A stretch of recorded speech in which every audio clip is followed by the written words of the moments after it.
He is shocking everyone. And in a Toronto Blue Jays year that was riddled with injuries and poor player performance, this one player has been the shining light for the Toronto Blue Jays. And we're going to break down how his performance has been dominant for the Blue Jays, how he's a piece of the Jays for years to come, and how he has been shocking the MLB, as well as discuss some trade rumblings surrounding this player as well. Stay tuned for that in this episode of Jays Digest, as well as Tim Mayza.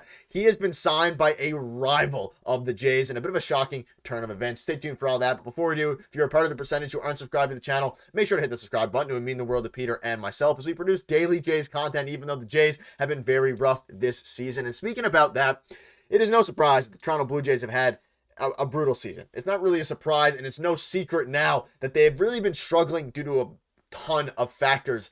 But the one shining star this year has been Spencer Horwitz. And since coming up to the MLB, he's produced over a 1 WAR at second base. He's been one of the best second basemen in his very short tenure in the MLB. And he's been one of the best hitters in the MLB. And this guy has taken the world by storm. He's taken the Blue Jays by storm. And quite frankly, the MLB should be terrified of this player for years to come. Whether he's a second baseman, a first baseman, or a DH, he has been unbelievable. And we're going to take this video to highlight how he is going to impact the Jays going forward. Because when you look at the team and you look at the players that the Jays have in their prospect system, it's rough. Ricky Tiedemann went down with an injury. Aromas Martinez was suspended for PEDs. They have some young guys like Arjun Namala who are really starting to perform well, who will break down in a future video. But when you're looking at Spencer Horwitz, they really needed this guy to come up and perform. And he was hitting .335 with a .970 OPS in AAA through 57 games. And people were saying, hey, can he translate even half of that to the MLB? Guess what? He comes up and in 27 games with the Toronto Blue Jays has put up staggering numbers. He has a .959 at the time of recording OPS for the Toronto Blue Jays. And he has just been such a good player for the Jays. And at 26 years old, you have to assume he lines up in the same timeline as Vladdy, as Bo Bichette. Now, whether Vladdy or Bo get extended is still up in the air. But when you're looking at this, what a year he is having so far, and he is going to be a piece of this team for years to come. And he was a guy who kind of fell down the prospect rankings because he's been 26, because he was 26 years old and he's been in the minors for so long. He's been a guy that has been overlooked for a while. He came up last year, and you can look here. He came up in 2023 in 15 games and still was solid, a 726 OPS. But even last season, he put up a .945 OPS in AAA through 107 games. Like, this guy has been dominant throughout his career in the minor leagues. And it was just a matter of if that could translate to the MLB level. And we can see as well as tuning into some of his power. He has 3 home runs in 27 games.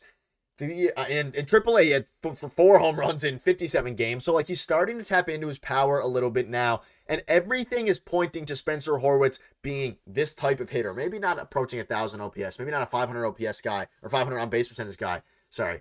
But a guy who has elite bat-to-ball skills, has an elite eye, and has found himself at the MLB level. And now the only question that remains is, can he continue to do this against lefties? Because so far throughout the season, he's hit lefties very well. And we saw a few games ago where John Schneider refused to start him against lefties. And people have been really speaking out about that. Dan Shulman even came out and said the Blue Jays' long-term plans for Spencer Horwitz are hopefully to have him hitting lefties near the top of the list of things that they want to see from him.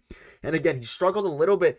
He actually didn't even struggle with lefties in AAA. He did very, very well. But again, a lot of those things don't translate as well to the MLB because the lefties are a lot more electric. They throw higher velocity. And a lot of the good lefties that are in the minors are in the MLB, in the sense that there's not many elite lefties in the minor leagues, because any elite lefty, they're so hard to come by, is in the major league level. So that's why it's a lot harder for these guys to translate elite left-handed hitting against lefties to the MLB. But Spencer Horwitz has done it. We saw him hit a home run off a lefty. We saw him do so many things off these lefties. I don't know if he hit a home run off a lefty this year, but we've seen him get so many hits off of lefties to the point where now you have to start him every single day. The Jays offense is so bad that if you don't start him every single day, you're putting yourself at a severe disadvantage for just the hitting lineup. And we've seen it where he's come in and pinch hit for guys and he's done well. And the days where Spencer Horwitz isn't in the lineup, the Jays struggle to score runs. We saw it with Davis Schneider last year, where Davis Schneider had his Linsanity run and he was doing insane things. When they took him out of the lineup, the team failed and struggled to score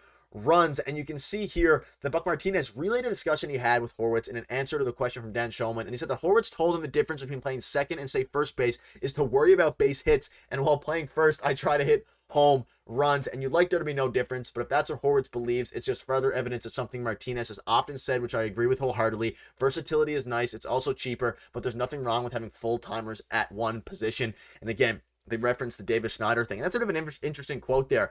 And maybe why his home run numbers aren't as high as they maybe once were. He started to play second base towards the tail end of his AAA stint because they knew and they were grooming him to be ready and to start. They were grooming him to play second base at the MLB level, and that's why he ultimately maybe has hit less home runs, because that's not as much of his focus. But we see some chatter now regarding Spencer Horwitz as a long-term piece or eventual trade chip. I mean, there's no doubt in my mind that he is going to be a long-term piece for this team. At least we think so. Because you think about last year, they were saying, hey, if you guys aren't going to play Spencer Horwitz, trade him to a team that will. And then luckily they gave him the chance to play, because he could have easily went to another team and put up a near 1,000 OPS for them just because of how wild his start has been. It really makes things difficult for them to move on from him. I don't think you'd want to trade him. You could make the argument, maybe you trade him now when he's at his all-time high value. We saw David Schneider start to cool off, and maybe Spencer Horwitz will have a similar approach. But the Jays desperately need some good left-handed bats for power, and this could be the guy that is their long-term piece going forward and could really help with this Blue Jays team. So let me know in the comments what your thoughts are on this. Do you think he's going to slow down? Do you think he's just that guy, and do you think he's continuing to shock? Do you think he's going to continue to shock everyone at the MLB level, or do you think he's going to start to cool down? Let me know in the comments down below. But we have another topic to discuss today, and not a Wild Chapman update, a Tim Mayza update, and this is a bit of a wild one. So you can see this here. The Yankees have signed left-handed reliever Tim Mayza to a minor league contract per Brandon Cootie of The Athletic, and Mayza, 32, was designated for assignment by the Blue Jays 2 weeks ago and then was released after posting a -4 and an 8.03 ERA. Now, in hindsight, this isn't a huge deal, but let's think about it this way. Tim Mayza is just 1 year removed from putting up a 1.52 ERA in 69 games. And then this year, he had 35 games. He put up an 8.03 ERA. Now, Tim Mayza is 32. He's been a very good reliever his whole career. One of the most steady relievers in baseball, constantly playing over 60 games since 2019. Obviously opted out, or didn't opt out. He was injured during the COVID year. But for a guy who has pitched to a 1.52 ERA just last year, to go to the Yankees stings a little bit, because could they turn around Tim Mayza? Now, this is not a question that you can really live with, because obviously Tim Mayza was horrible for the Jays. He needed to be DFA'd. The roster spots are better off used elsewhere. But for a guy who put up a 184% better than league average ERA last year, you can see that on the right, the ERA plus, where 100's average. He put a 284 ERA plus. To go from 0 to 100 this quickly, or I guess from 100 to 0 in this case, is very rough. And I think that if it's been a while since he's, performed great, then it would be a bit different. Say 2019, and we had a couple fluke years here and there. That's not the case with him. He's been not elite. He's been very good for a while and was elite last year. So it's interesting to see him getting picked up by the Yankees. We saw Kevin Biggio get picked up by the Dodgers and ultimately flared out. So it's going to be interesting to see what happens with him and the Yankees. But hopefully, even though he is a Yankee, he has a good career and all that, because we want to wish the best for Tim Mayza, who's supposedly one of the best guys in the locker room clubhouse. But that'll wrap it up. Let me know in the comments what your thoughts are on all this. See you soon.